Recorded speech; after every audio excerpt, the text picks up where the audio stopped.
এটা দেখুন, গতকাল 19 থেকে 20 জন এমপি জানেন আপনারা অন্য ব্লক তৈরি করেছে এবং তারা নরেন্দ্র মোদীকে যেহেতু সাপোর্ট করছে, নরেন্দ্র মোদী যেহেতু তাদের নেতা হয়ে গেছে,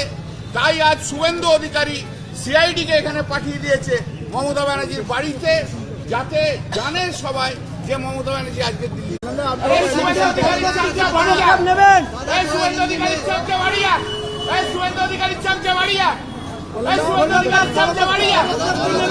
এটা দেখুন, গতকাল 19 থেকে 20 জন এমপি জানেন আপনারা অন্য ব্লক তৈরি করেছে এবং তারা নরেন্দ্র মোদীকে যেহেতু সাপোর্ট করছে, নরেন্দ্র মোদী যেহেতু তাদের নেতা হয়ে গেছে,